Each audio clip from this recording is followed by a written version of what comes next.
You know what time it is. Jaman. Yeah, man. Welcome to the Cali High Podcast. This is your host, Chenzo Nico, and I've been a cannabis connoisseur for 50 years.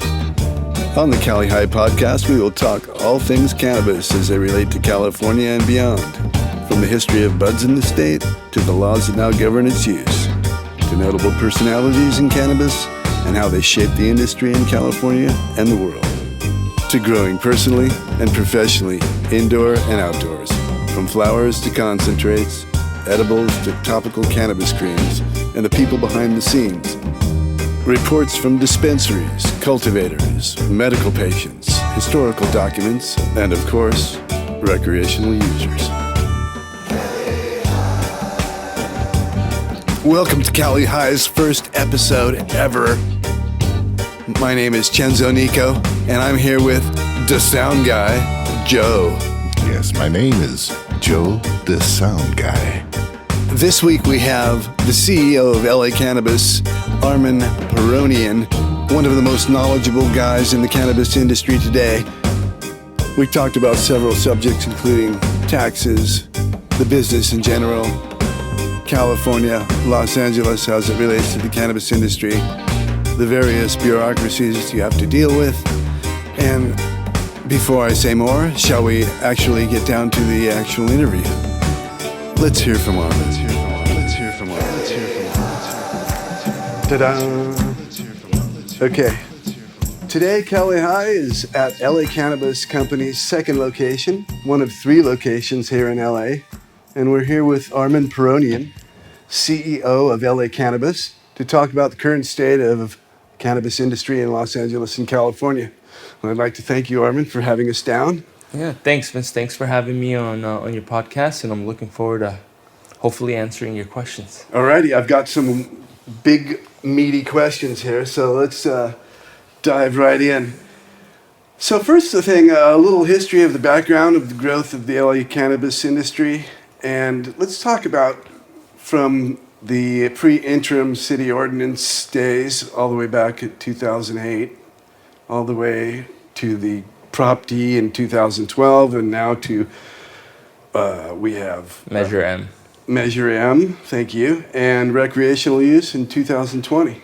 Yeah, absolutely. So LA Cannabis Company, we've been operating in the city of LA since 2007. So we were one of the original registries in 2007 when the city had the pre-ICO registration.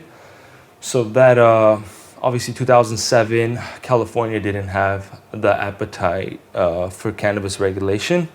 And the city wanted to do something because they were popping up everywhere.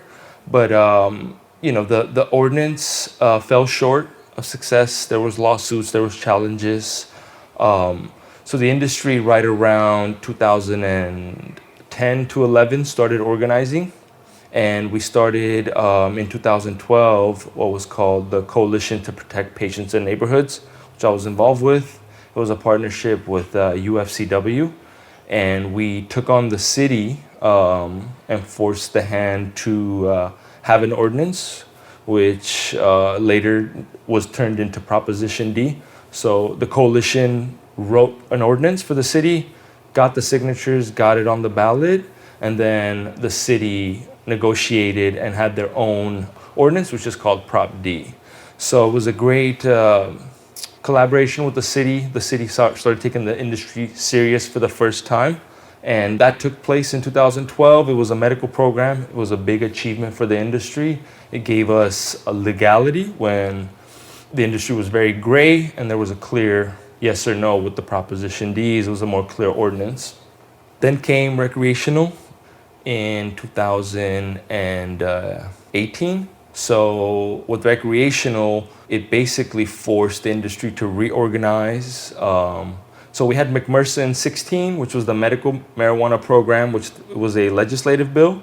And then in 18, we had the ballot initiative that passed recreational today. So when that happened, the city had to organize again so that we had Prop D was medical and it didn't parallel with the new recreational. So the industry organized again. We continued our partnership with UFCW and continued with the Coalition to Protect Patients in Neighborhoods, but now we had the Retailers Trade Association, United Cannabis Business Association, that was spearheading the campaign, and it was a partnership with UFCW. So we still headquartered at their offices, still did the whole operation out of there, but it was more of industry-led versus the union-led on the Prop D. So that evolved into recreational sales. I think we're going on 2 years of recreational sales. The industry has changed substantially. So LA's has a nice, a rough history with cannabis.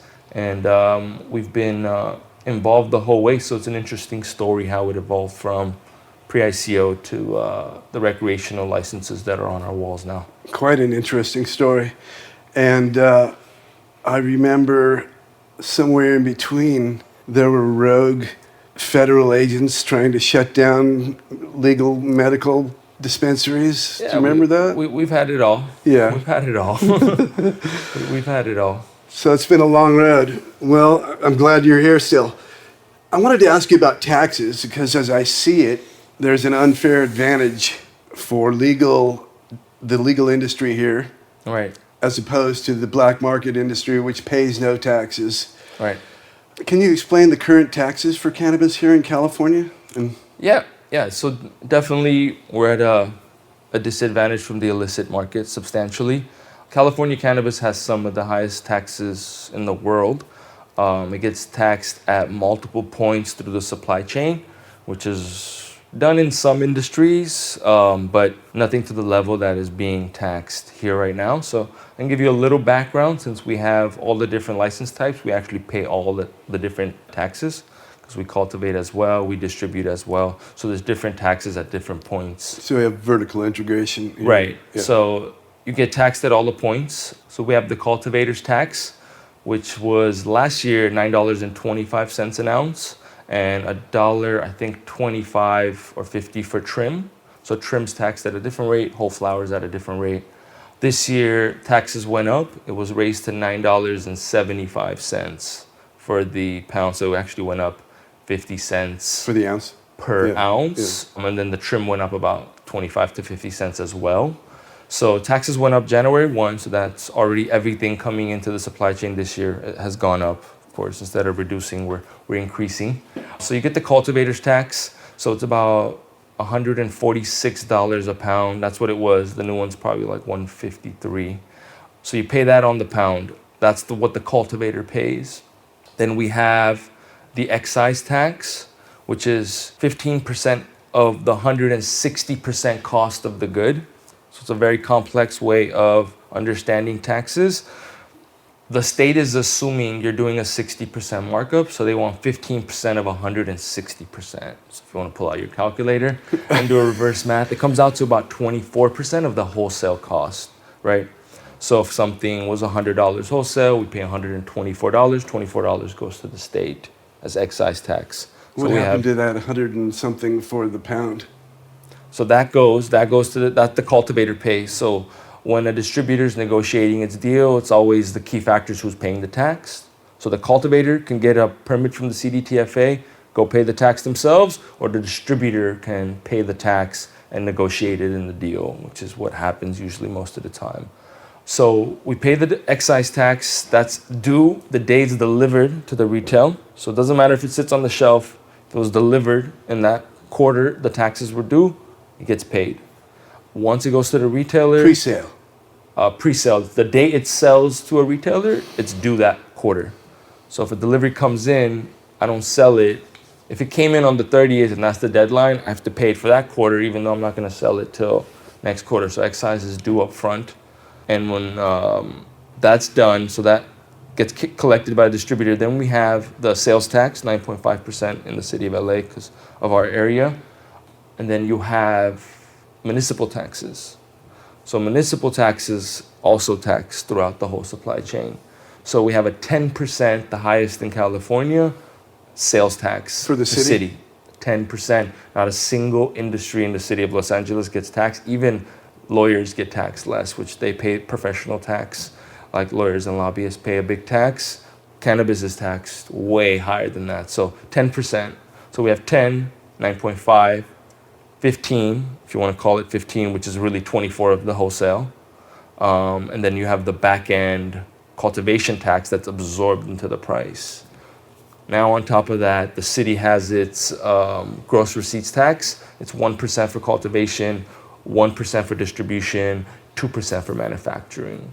So you have all these complex different taxes. So now you have accountants charging way more because the workload just got substantially higher. You're not just paying sales tax. So between all the filings, we have the cannabis cultivation taxes that we have to pay, the excise taxes. He has to file all the city taxes. We have to file all the sales taxes.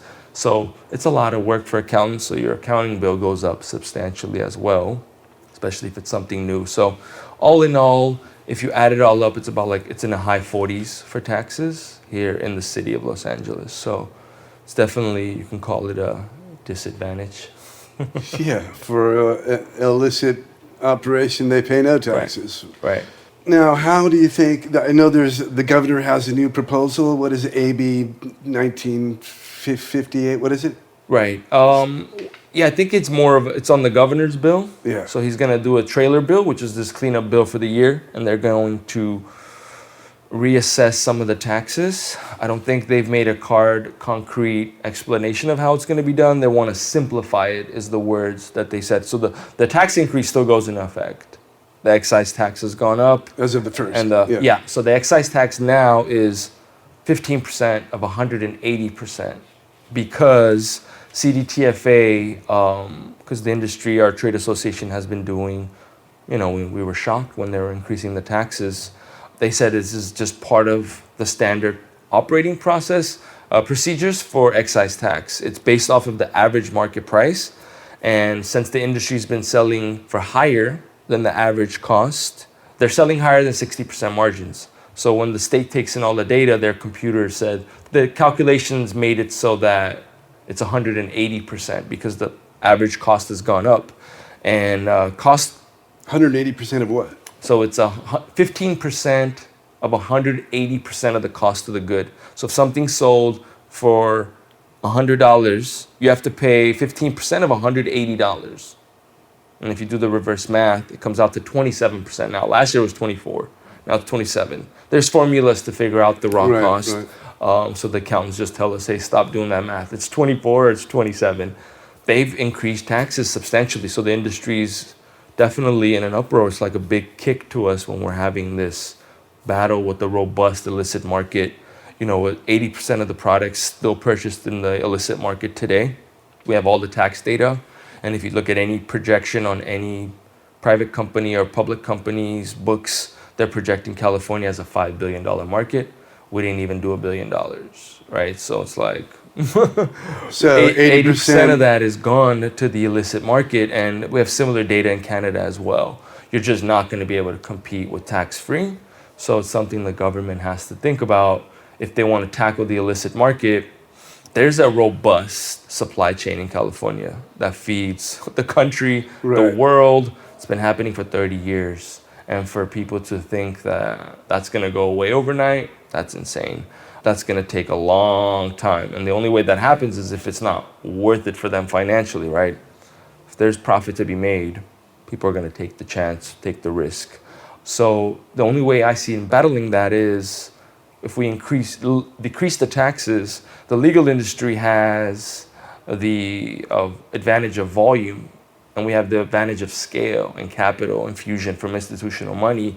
If the taxes were taken away, we kick the illicit market's ass right now. We would kick the illicit market.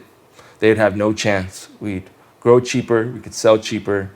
We can have more variety, more flavors, more any aspect of business we'd kick. Plus you test, and the illicit market does not test. We would, and then everything in scale becomes more affordable. So I think the government needs to really, take that into consideration. Hey, how do we make this what we thought it was going to be, which was $5 billion, when it's not? Well, they should. So it's an uphill battle, and I think the governor recognized that the industry is in a bad state. The numbers are embarrassing.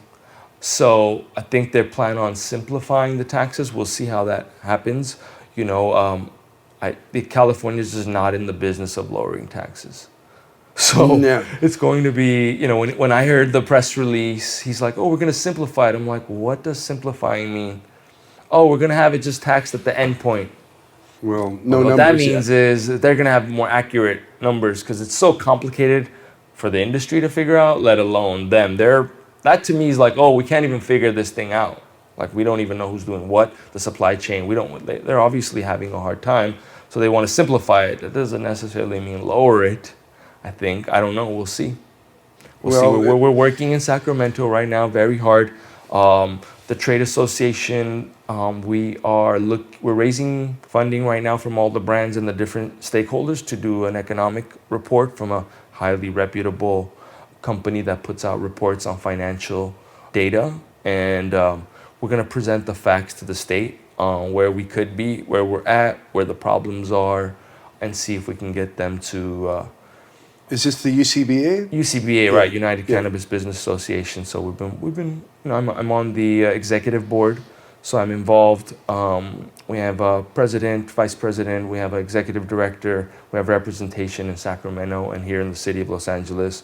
We're doing a lot of PR about the illicit activity and then the testing and how California Health Department just put out a report they did on the day when they did those raids a few months ago. They took samples and sent them to labs. 75% of the product was contaminated with pesticides and metals. So that release, that needs to be big news. People need to know that. The consumers need to know that. And, it needs to come at a bunch of angles, right? Since it happened at Well, enforcement's all always been a levels. little bit lacking here on the municipal side here in LA, right? Right. And that, I open my Instagram and I see an ad for a sesh. Right. PM me for the location, and you get to go down and buy as much illicit weed as you want. No, it's a tough, enforcement's a tough battle as well. 2 years ago, we had a bill in Sacramento that UCBA was supporting. So the president sent a link to listen in. So we're listening, and then the head of the police association, the executive director, I don't know his name, but he was on the panel speaking in front of the state senators. And he said, if you guys gave the police department the whole $100 million a year budget the state has to regulate cannabis, we would not be able to tackle the illicit market. He just says, it's too robust. We're never going to tackle it. We can't tackle it because we don't have the resources, It's too robust. It's too big, right? So when I heard that, I'm like, enforcement's great. We need it. The more there is, we feel it instantly. But then their favorite illicit store closes down, which has $15 aids. Then they come to the legal store for a day or two, and then they get a text message, we're here now. Or they'll come, and then they don't stick around because the price drives them back, right? Mm-hmm. At the end of the day, price is a driver for the majority of the people. I think the older crowd is definitely not going to want to put their health at risk, but a lot of the younger consumers just don't care, right? If they care, they wouldn't do it. Some of them care about how much they're spending. So absolutely. So that's what's driving them. So enforcement's an uphill battle. It's going to take some time, and we just have to keep fighting. Fighting for the legal market. It is outside of the economics. For me, I think what the governor and everyone's looking at it as a tax thing. It is a health crisis. It's a major health crisis. There is the illicit market is tainted product. It's like going back to a village in Russia right now, which has still alcohol that they make in tubs, and people are. This is the same level. What's happening? There's illegal grows with pesticides being used, growth hormones being used, all carcinogens, and people are consuming it, and then it's a major health crisis. I think it's not being voiced enough. No. Where any other industry that had a crisis like this, it'd be front and center. It's just the cannabis industry. I feel like UCBA is the only organized group working in California right now. A lot of the other associations are not as organized as us, not as funded as us, but the money keeps coming to the group because things get done. Who is the California Cannabis Industry Association? It's the United Cannabis Business Association, No, UCBA. no. Is there another There's organization? CCIA, which is the California, right? Yeah. And then there's NCIA, which is the national. Mm-hmm. And, CCIA has been around longer. I just feel they do a great job. Any advocacy is great for the industry, but we're doing a lot right now. And if we all kind of got together and did more, be a lot better. More needs to be done, because I don't think, you guys didn't know that the health department put out a report and 75% of the product in these stores was contaminated. No. Nobody knows that. Why would they not? If there was a salmonella outbreak, it'd be on channel 9, channel 7. It'd be a recall. There'd be the batches on. They would tell you where you bought it from, return it right now. If you're feeling sick, go to the doctor. It'd be on for days until it was tackled. We don't have that urgency right now. I just feel cannabis is low on the totem pole for some of these regulatory people, or it's just not in their face, so they're not dealing with it. But it needs to be in their face, because I look at, for us in the industry, the pedestal's tilting. The illicit market is losing market share by the day. When I look at the data, that we're getting new customers, that's happening, but that's slow. The health crisis is way more serious, Yeah, It could take 5 more years before the illicit market really struggles out here. So 5 years of tainted cannabis could do a lot of damage to people. It's going to do a lot of damage to people. 3 days ago, I read in the newspaper that the Bureau of Cannabis has rounded up several distribution points for illegal vaping cartridges here in LA. These black market cartridges contain vitamin E and other additives, contaminants that have been blamed for deaths and illness across the country. Has the problem affected the legal cartridge industry? The CDC put out the report, the federal government's put out the report. The majority of the product was THC vapes in the illicit market. So that I think there was only a handful of cases in Washington where they claimed it was bought from a legal source. But again, it's all anecdotal. Someone tells you, where'd you buy it from? Oh, no, I bought it from an illegal. No. Yeah. So we don't know the data on how. I don't think anyone has receipts and invoices to prove back that, hey, I bought it from here. I'm not sure. I think one case was traced down somewhere. So we know the majority of the problem is from the illicit market. I've read different articles, different opinions from different consultants across the country. And why was this not happening the last 4 or 5 years when vaping kind of got popular in the last 3, 4, 5 years? And some people are saying, there has been a shortage in the illicit market. So this pedestal's tilting a little bit. What these analysts are saying is, as the enforcement's happening, as these guys are going on to metric and state track and trace, there's less illicit oil available. So what ends up happening is they're cutting the THC with more vitamin E. So that's where these outbreaks happen. So they found, CannaSafe did a testing study, and they found that majority of them only had about 25% THC, which is 75% cut with some type of glycerin or some type of vitamin E, some type of other cut. Definitely not your full spectrum oil. So what's happening is the orders are coming in because the demand's going up. They don't have the oil, but the boxes need to be filled. So what ends up happening, they're just like, okay, we don't have it, just put more vitamin E. It's like 30 cents a gram. Sounds like the illicit cocaine industry. So it's so that was one analysis that I had read in one of the articles, and I'm like, that's what's happening. These guys are getting more desperate, and then it's this health crisis, and I think it's a nationwide thing, let alone California. It's a nationwide thing that's been front and center, and it's because we still don't have federal reform. We don't have any kind of alcohol, tobacco, firearm, and cannabis. So we're still a young industry. It's going to take time to develop into that, but the demand is growing so fast that I think the health departments and the governments need to really step up, because it's already a major problem. They're not stepping up. It's turning into a serious health crisis. And Canada had it 2003. They've had medical, and it's Health Canada. They track all their patients because it's a government run. So they have a lot of data on the people of Canada who are in the Health Canada program. So they put out a study. I'm actually going to pull it up because someone wanted to see it. They did a 10-year study from 2003 to 2013, 10 years. They found that men with medical marijuana cards had 30% more likely of testicular cancer. So they tracked it down because Canada had a collective model, home grows, pesticides, illicit, just so much gray. In the gray, that's where the illicit happens. So they saw that, hey, we need to take charge of this, and within 6 months they had an emergency regulations, and Canada was the first state to do federal legal medical marijuana, and that's where all the big money went, because federally legal there, because they saw right away, whoa, what are we doing?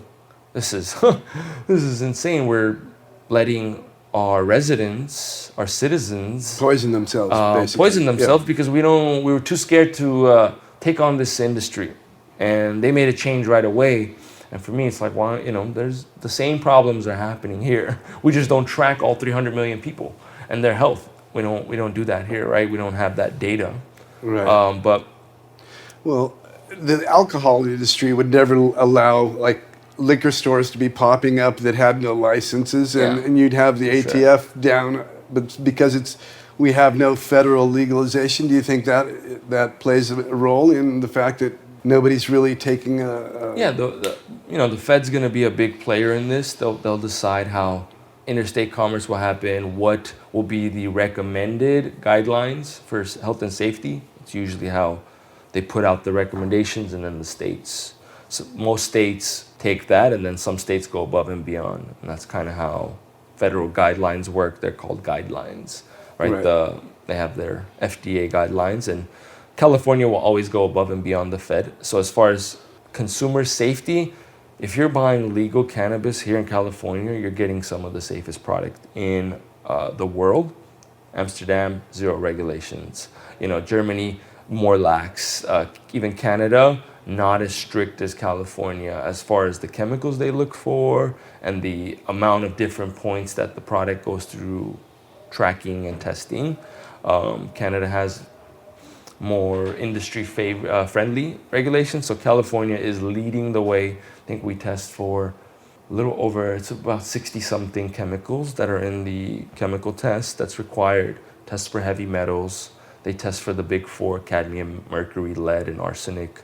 We have a full spectrum of microbiology, and then mycotoxins, which are different type of bacterias. There's a moisture content test that has to happen, so we can't have a product that's too moist. You're looking at potency analysis, which the dosing is very accurate here in California. California actually put out a standard for all the labs to follow, which a lot of the states didn't. They actually put out the formula and the equation that has to be used, which assumes a lot of standardized things. So it puts a lot of standardization. Are we talking about the 100 milligrams per packaging? Well, that's the packaging restrictions, which are very strict as well. So we have a lot of layers for potency analysis. In other states, there's been a lot of variation from lab to lab. California put out the exact formula that has to be used. So the equation, so how you're supposed to take your numbers from your instrument, because you guys are using different stuff. And this is the baseline standardization that they're going to use to assume certain things, right? So that they've given better guidance, so for more stability across from lab to lab. So that's, if you're getting a 20% product here, it's plus or minus 5%. So it's either 19.5 to 20.5. It's no more or less. It can't hit so there's a lot of strict rules here that are great. They protect the consumer. Standardization. And there's a more consistency here in the product, but we're doing the taxes wrong, but we're definitely the health and safety side is world class. So you have doubts about whether the governor's new proposal is going to even the playing field?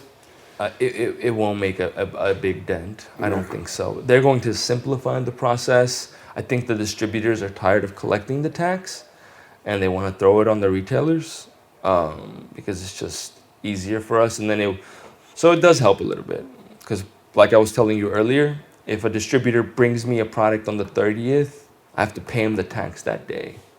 Now, if it's at the end point, it only gets paid when it gets sold. So that's great. That would be better for the bottom line.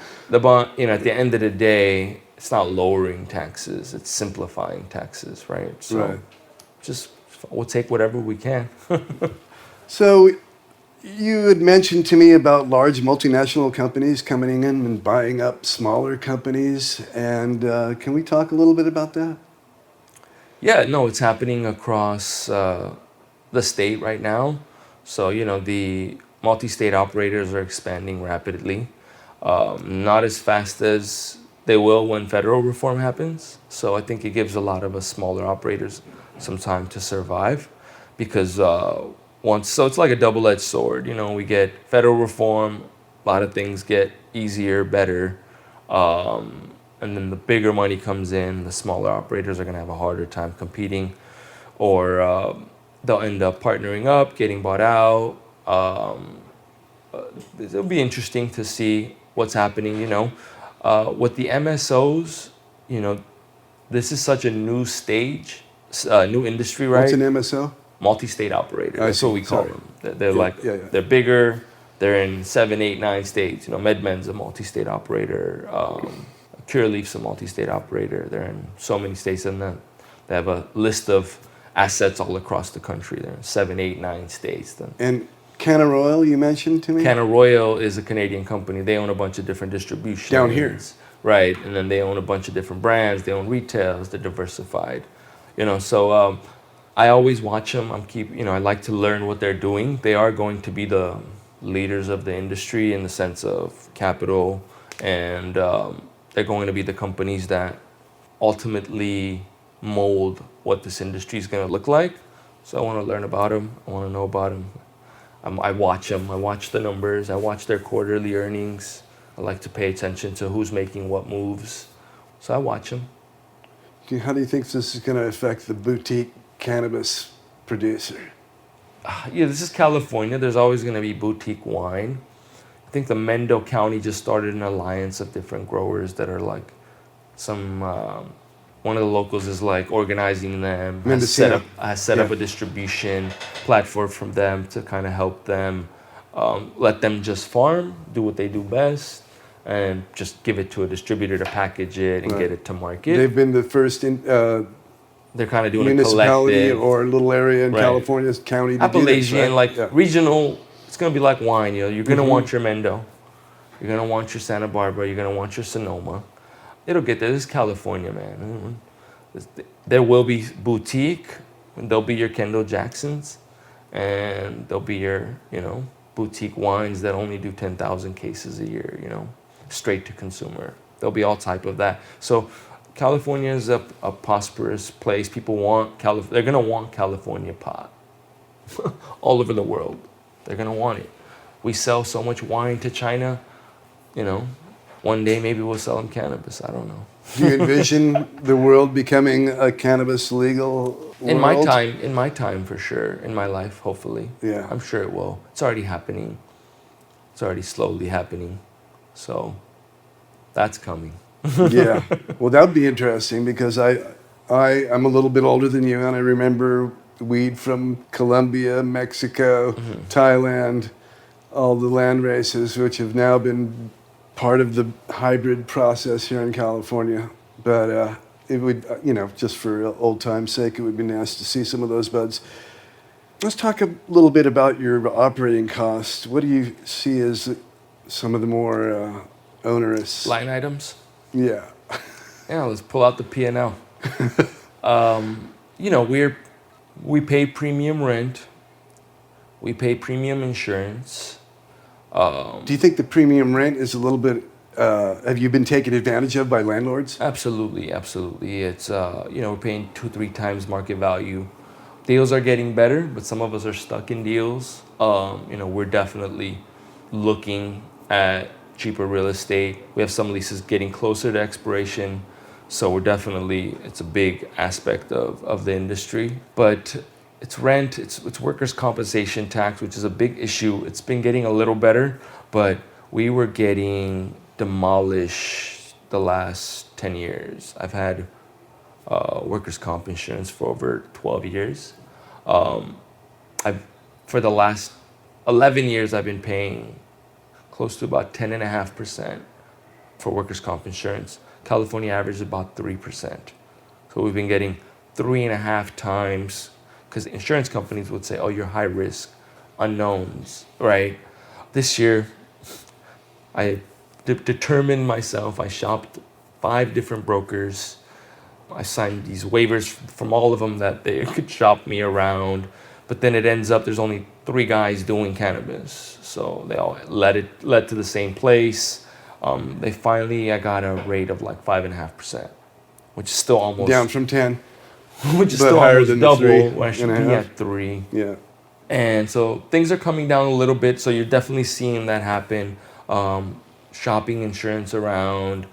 Anytime you call anything for cannabis, it's always more, So we have definitely a lot of compliance costs. I mean, I don't think you survive in this industry without some type of general counsel or someone on retainer that's answering questions.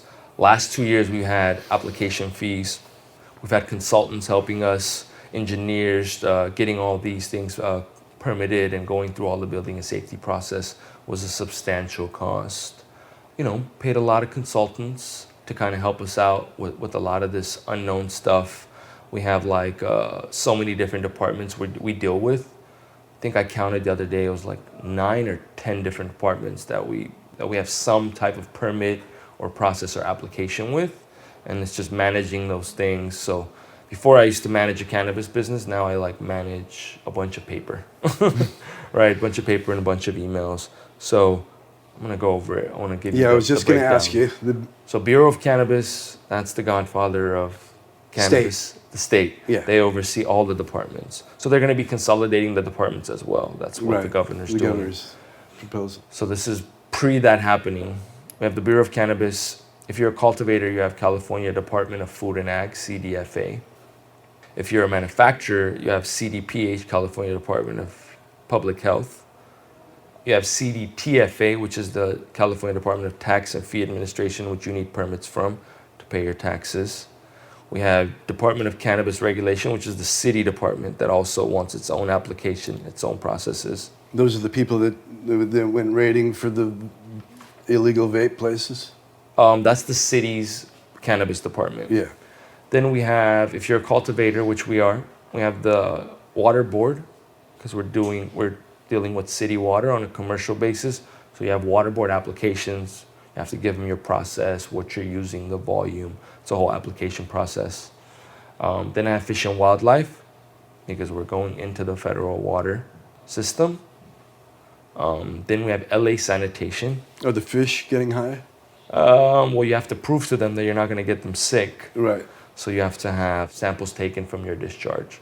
And it's a whole application process. It's even bigger for cultivators that are outdoor because they have to deal with streams and stuff. And that's just for the actual, the growing medium water, right? You're not making water hash here and then dumping water. No. Well, manufacturing is all hazardous waste. So if you have manufacture, you have to also deal with, you have to get an EPA number for hazardous waste, which is another county department.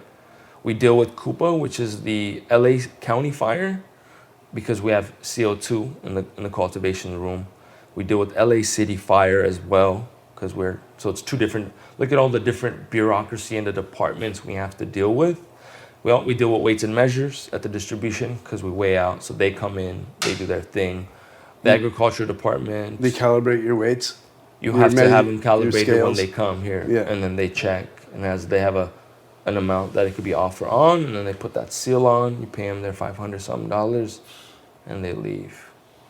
So we have all these different departments we have to deal with, which these departments deal with bigger industries. And so for the smaller operator, most of these guys just gave up. They're like, I'm not dealing with this, man.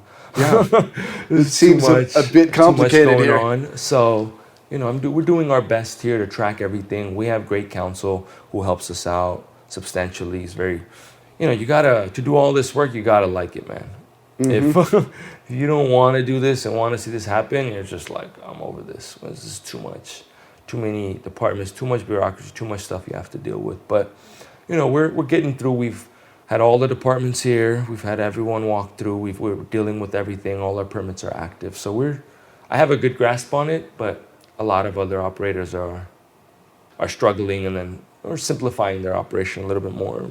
Maybe, production is for the bigger scale guys.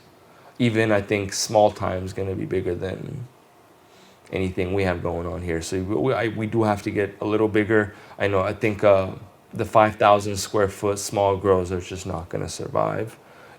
Maybe a 20,000 square foot would be small, and the big is like 250, 100. How many lights would a 20,000 foot building have? You could have like 300. I just went to a facility in Long Beach, 180,000 square feet, of which 90 is double stacked. So really they're 270. Their power upgrade was $2.5 million. The transformer was like $1 million. So these guys are putting massive money into these facilities, state of the art, everything, metal beams, the double stack, like they're building a building in a building. Mm-hmm. So supposedly 7 Leaves in Sacramento has 1,000 lights. Yeah, and 1,000 is like, is the norm. That's like your norm size. That's a huge growth. They're doing a 650,000 square feet right now in Desert Hot Springs. 650. That's almost an acre and a half, of indoor warehouse being grown. So it's gonna happen. It's happening. So you mentioned the UFCW. You're unionized, aren't you? Yeah. And who is the UFCW for our people that don't know? Yeah, Rico's gonna be mad at me. United Food Workers. So it's the United Food Workers. They represent all the workers at the supermarkets, the Rite Aids. I think they do the pharmacists, the food, grocery stores, and the meat packers, and I think Farmer John's, and a bunch of. They do food across. So UFCW is international, but our local 770 is one of the biggest in the world. I think they have 33,000 members. Just in the local. That's a large local. Locals usually have 5, 6, 10,000. And so, they were instrumental in Prop D back in 2012, right? No, it would not have happened. The lobbyists, all the consultants, all the campaign managers, they wanted nothing to do with cannabis. But when the union accepted it, now it's had to be done, right? Shout out to Rigo. Rigo, yeah, he's my guy, Rigo. But no, they've been great. Right now, as a medium, I say I'm a small size business, so under federal kind of categories, I'd be in a small business still. We have like under 50 workers. So we're still a small business. It's tough to be union for a small business because small businesses need every single savings possible. I feel our unionization was a little premature. Especially when there's hardly any regulation and there's an illicit market. Right. So it is hurting us a little bit right now. But we've always taken care of our employees, and we feel once there's bigger players around, you're gonna want these unions around protecting the worker. Because once the bigger corporations come in, I have a little heart here, just a little one. But I've always known that. So most of the larger scale operators are going to be about the bottom line or the health of the business, the longevity of the business. And we're getting there. We're starting to worry about years out, and we have to plan ahead, or you're just not going to survive. You need to have a good business hygiene, kind of have your budgets and be more thought out. And we're more mindful of hiring. We understand our numbers better, like all the benefits add up. Mm-hmm. Sick days, vacation time and a half, bereavement leave, jury duty. We have all these different benefits for our employees. We have healthcare kicking in 2021.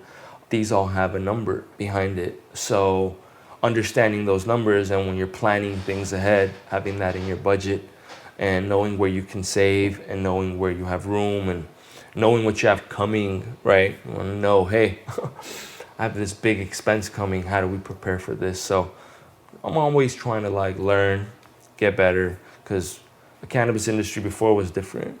It was about the product. You had good product, you're making money. That's the bottom line. So if you could just make sure you had good product, you're winning. Right. Now it's way more robust and complex than that, right? It's you got to have the money. You got to understand the regulations. You got to be able to navigate all these things to be successful, and that's what we're striving for. Well, I haven't come across anybody that's more knowledgeable in these things than you, Armen. I must say that. So let me ask you, how did you get into the cannabis industry? Wow. I've been a consumer, you know. I started consuming actually in college when I was going to Cal State Northridge, and one of my buddies who's a war veteran Iraqi, he came back from Iraq, and cannabis was the only thing saving him from going crazy. And, you know, we started smoking, and it kind of became our bond. It was something I did after class, it was like what we would do. We'd hang out, and then the dispensary started popping up. So one of our friends was like, I'm going to go get a recommendation. I'm going to go to this dispensary. You can get great cannabis. So we didn't have to go to that guy, meet him at 7-Eleven anymore. Right? So we started consuming. I was never that guy, by the way. Yeah. And then I found out, you know, one of my relatives, one of my big brothers was getting involved in the industry. And then he knew I smoked. He's like, hey, if you're going to smoke, at least go here. It's safer, you know, it's safer access. So I started going to the shop, and, you know, they had a partnership, and there was some mismanagement happening. And I've always been a business entrepreneur. Started my first business at 19, selling tools online at swap meets. I helped my dad with his business. I had an online business. I worked at Countrywide. I went to school. I was selling stuff on eBay like 2006. Like, I can make $400 a week selling something on eBay. I'm gonna sell it. So I was always had a business sense. Always worked 2-3 jobs. Always had to work, and school was my side gig. So when I started going to the shop, and I met my cousin's partner, and he was like, oh yeah, you want to get involved in this industry and this and that? I'm like, yeah, sure, why not? I'll be interested. Obviously, I'm a consumer. And I told my cousin, I'm like, hey, your partner asked me if I want to get involved. He's like, stay away from that slime ball. He's a thief. He's robbing us dry. And they're like, you want to get involved in this business? Let's kick him out. Why don't you come run? Because we don't know cannabis. And they didn't. They weren't consumers, and I was a consumer. And this guy was their consumer, that guy that knew the product, but he was robbing them dry. And my cousin said, all right, you come invest. I'll change the locks, and I'll kick these guys out. So he kicked them out. I came in on as a partner with my 2 other partners, and we started expanding the business. And right when I took over the pre-ICO registration, came news, and there was actually 3 times that many dispensaries that registered, and most people were afraid of registering. And I'm like, no, this is the time right now. It's happening. This is going to get real. The cities don't do ordinances, and they want to get into business with the industry. So to me, that was the first light. So when did it cut off? They had the cutoff around late 2007. It opened in September, and the cutoff was October. That's right. It opened in September. The cutoff was October. What number were you? I think we were like 118 or 119 something. Right. We went and registered, and it kind of evolved from there. You know, it was at different times then. The federal risk was very high. With a total of only about 184 or something like that? Bless you there. Bless you. Oh, thank you. Yeah, so it was about 200 something that registered, and some people were late, didn't have business insurance. I think you had to have city tax permit, a seller's permit, a collective form, a insurance. And insurance, yes. And people didn't have insurance. Yeah. And they couldn't register. I think I had insurance for that 1 month. So interesting time. So it evolved, and I kind of got into the industry. And, you know, my background in school was consumer science. So it was, surprisingly enough, in school, I never would have dreamt that my major would have been, you know, Department of Consumer Protection. All my professors were either worked for the Consumer Protection, consulted, were consumer affairs consultants for big companies. And I transferred from international business to consumer science, and then it happens to be paid off that a little bit. Department of Cannabis Protection becomes the regulatory body that oversees cannabis. So interesting times. And then I was involved in the industry, and I ended up finishing off with school in about 2010. So I was like industry, school, and the industry's kind of just evolved from there. Interesting. It's been a long road. 13 years, man. Well, what do you think has been some of the most rewarding aspects for you personally? You know, reward has there's like a lot of sides to it, right? There's obviously the reward that I can provide for my family. I create a lot of jobs. I've created jobs for friends of friends. We've built like this family of employees that we've had for a long time. So that's always rewarding. I think I enjoy that side of it. But, you know, being able to leave your mark on something, right? If you go into any other industry, 10 dudes ahead of you have already set the bar or the standards or the way, the culture, they've created it already. So for us to, you know, it's a once in a century opportunity, not even a decade. Like, yeah. When do new things create? Like, you know? No, you're totally right about this. It's the beginning of a new era. There was alcohol, and it was about 100 years ago, and the people who founded and were the pioneers and the bootleggers kind of became the brands. And, you know, we've had like the tech kind of thing built in the 90s that was new, like technology, and now like cannabis is like the new thing, you know? It's like a new industry that's kind of creating. I think we're growing a lot faster now. The world's just accelerating at a gazillion miles per hour. Even in the last 13 years, let's look back at technology. And like, people who could write emails back then were like, ooh, they write emails. Now it's like, you gotta do 80 emails. You gotta be on 3 platforms to be even a tech guy. Like, you have to. So, you know, I think being a part of something and being a part of the evolution, especially here in LA, that's why we named our company LA Cannabis Company. It was just kind of, you know, this is a different type of culture, different cannabis consumer here. And we think we know the consumer well, because we're consumers as well. Even though I have a somewhat subjective point of view, I think LA Cannabis is one of the best companies here in LA. You have great employees. They're loyal. They know their stuff. Yeah. I've seen any customer that comes in and they've been able to answer every question. Yeah. Yeah, no, we pride on that, and we actually invest into that. So we let the brands come in on our clock and train the workers. So if you start looking at the economics, all that counts and matters, you know? Mm-hmm. So, yeah. Well, I want to thank you, Armen, for having Cali High down today and being on our podcast. Awesome. It's been really informative. Yeah. Anytime, thank you man. very much. Thanks for having me, and then we'll try to get more cool LA cannabis people on your show. Oh yeah, that would be great. Thank you very much. All right, awesome. It's been great.